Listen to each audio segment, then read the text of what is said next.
اسلام نے عورت کو بہت بڑا مقام دیا ہے۔ ہر اعتبار سے اگر ماں ہو تب بھی اسلام کے اندر عورت کا ایک بہت بڑا مقام ہے، اگر بیٹی ہو تب بھی اسلام کے اندر اس کا ایک بہت بڑا مقام ہے، اگر بہن ہو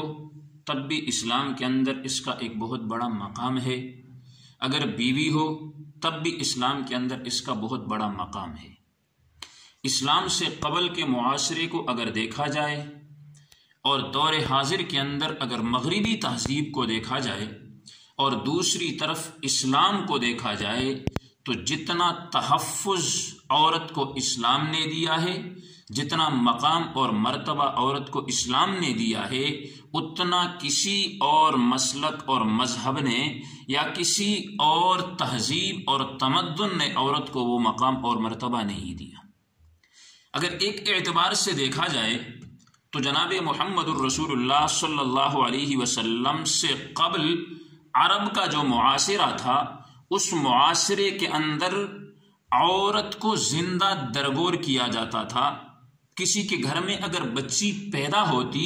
تو کتنے صحابہ کرام ہیں کہ جو ایمان لائے اور اس وجہ سے آ کر جناب محمد الرسول اللہ سے عرض کرنے لگے کہ جی ہم نے بہت بڑا گناہ کیا ہے، ہم نے بچیوں کو زندہ درگور کیا ہے، کیا وہ ہمارا اتنا بڑا گناہ جو ہے یہ اللہ رب العزت معاف فرما دیں گے؟ لیکن یہ کلمے کی خاصیت ہے کہ اللہ رب العزت اس کے بدلے ما قبل کے سارے گناہوں کو اللہ معاف فرما دیتا ہے۔ تو اس لیے عورت کو جو مقام اسلام نے دیا ہے وہ کسی اور جگہ پر اس کو نہیں دیا گیا۔ اسلام کے اندر آپ دیکھیں کہ قرآن مجید میں سورہ نساء عورتوں کے حقوق کے لیے اللہ رب العزت نے پوری ایک سورت نازل کی ہے، جس کے اندر اللہ رب العزت نے عورتوں کے حقوق کا بیان کیا ہے، جس کے اندر اللہ رب العزت نے عورتوں کے مقام اور مرتبے کو بیان کیا ہے۔ اور جناب محمد الرسول اللہ صلی اللہ علیہ وسلم نے احادیث مبارکہ کے اندر ہر مقام پہ حضور صلی اللہ علیہ وسلم نے عورتوں کے حقوق کو ذکر کیا ہے۔ ایک مقام پہ آپ صلی اللہ علیہ وسلم نے فرمایا کہ تم میں سے بہترین مرد وہ ہے، تم میں سے بہترین انسان وہ ہے، تم میں سے کامل آدمی وہ ہے کہ جو اپنے گھر والوں کے ساتھ اچھا سلوک کرتا ہو، جو اپنے گھر والوں کے ساتھ اچھا برتاؤ کرتا ہو، جو اپنے گھر والوں کے ساتھ اچھے ماحول میں رہتا ہو۔ تو اسلام نے عورت کو بڑا مقام دیا ہے، اس لیے قرآن مجید کے اندر اللہ رب العزت نے ان کے حقوق کا ذکر کیا ہے۔ اب یہ ایک الگ بات ہے، یہ ایک الگ بات ہے کہ اللہ نے قرآن میں کہا کہ الرجال قوامون علی النساء، کہ اللہ نے مردوں کو عورتوں پر فضیلت دی ہے، ایک درجہ بڑھا دیا ہے۔ لیکن اب اگر آپ دینی اعتبار سے دیکھیں تو عورت کو جو مقام اللہ رب العزت نے قرآن مجید کے اندر دیا ہے، آپ صلی اللہ علیہ وسلم نے احادیث مبارکہ کے اندر دیا ہے، آپ تاریخ اسلام اٹھا کر اگر دیکھتے ہیں تو اسلام نے عورت کو جو مقام دیا ہے، آپ اگر زمانہ اسلام کے ابتدائی زمانے میں آپ جاتے ہیں تو اسلام کے لیے سب سے پہلے قربانی دینے والی جو ہے وہ ایک عورت ہے۔ حضرت عمار رضی اللہ تعالی عنہ کی والدہ حضرت سمیہ رضی اللہ تعالی عنہ کہ انہوں نے اسلام کے لیے سب سے پہلی قربانی دی، انہوں نے اسلام قبول کیا۔ ابو جہل ان کمپنی انہیں تکالیفیں دیتی رہیں، انہیں مصیبتوں کے اندر مبتلا کرتے رہیں، ہر قسم کی آزمائش کو برداشت کیا لیکن اسلام کو نہیں چھوڑا۔ بالآخر ایسے دردناک طریقے سے حضرت سمیہ رضی اللہ تعالی عنہ کو شہید کیا گیا کہ ان کے ایک ٹانگ سے رسی باندھی، اونٹ کے گلے میں ڈال دی، پھر دوسرے ٹانگ سے رسی باندھی، دوسرے اونٹ کے گلے میں ڈال دی، اور ان اونٹوں کو مخالف سمت کے اندر بھگا دیا،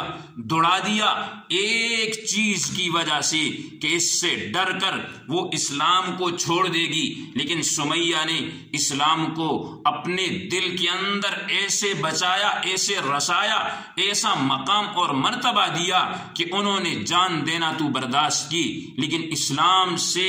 ہٹنے کو برداشت نہیں کیا۔ تو میرے محترم، اسلام نے عورت کو بہت بڑا مقام دیا۔ آپ دوسرے مذہبوں میں چلے جائیں، وہاں عورت کو محض ایک ٹیشو پیپر کی طرح استعمال کر کے پھینک دیا جاتا ہے۔ نہ وہاں پہ کوئی ماں کا مقام ہے، نہ وہاں پہ کوئی بیٹی کا مقام ہے، نہ وہاں پہ کوئی بہن کا مقام ہے، نہ وہاں پہ کوئی حقوق زوجہ کے ہیں، نہ بیوی کے کوئی حقوق ہیں، کسی کے حقوق نہیں ہیں۔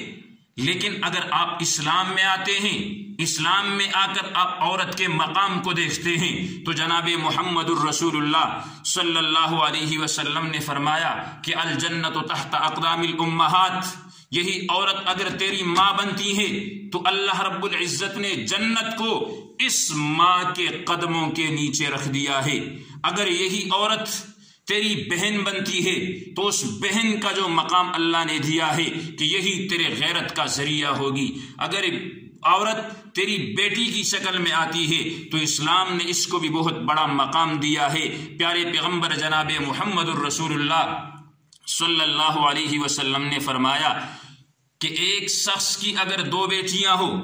وہ اس کی اچھے طریقے سے پرورش کرے،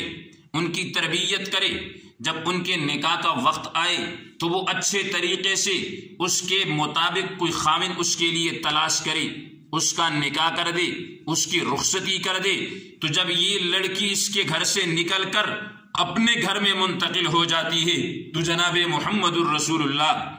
صلی اللہ علیہ وسلم نے فرمایا کہ یہ شخص جس کے ہاں یہ بیٹیاں تھی، جس نے اچھی تربیت کی ان کی، اپنی بیٹیوں کی جس نے اچھی پرورش کی ہے، کل قیامت کے دن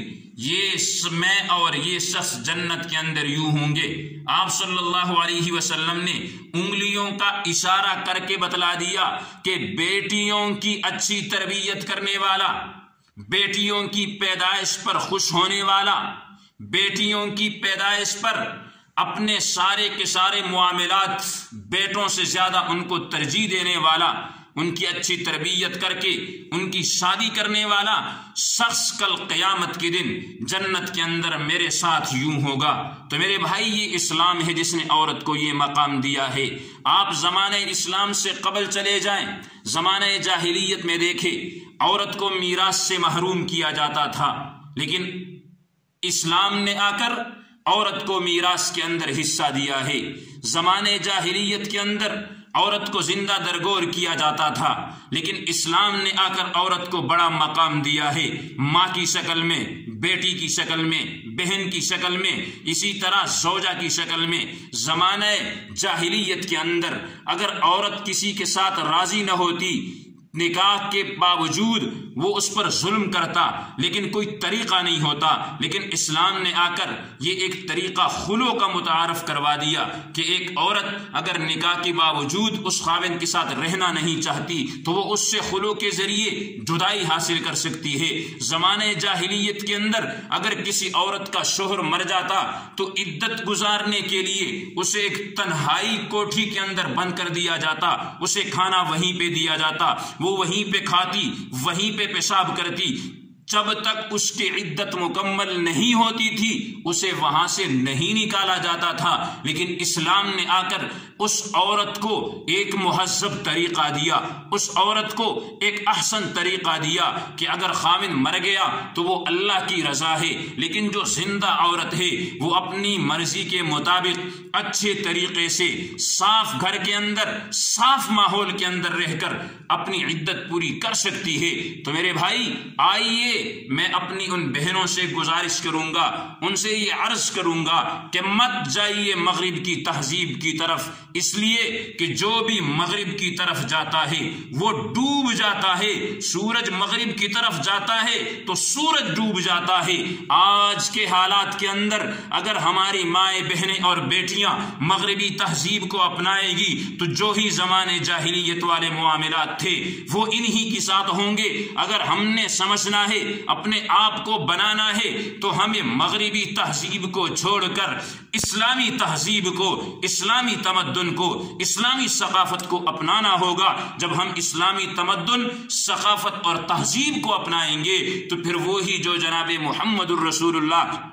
صلی اللہ علیہ وسلم نے بتایا، آپ کے بتائے ہوئے طریقے کے مطابق ہم عمل کر کے اس کے مطابق زندگی گزار سکیں گے۔ اللہ رب العزت عمل کی توفیق عطا فرمائے۔ وآخر دعوانا الحمدللہ۔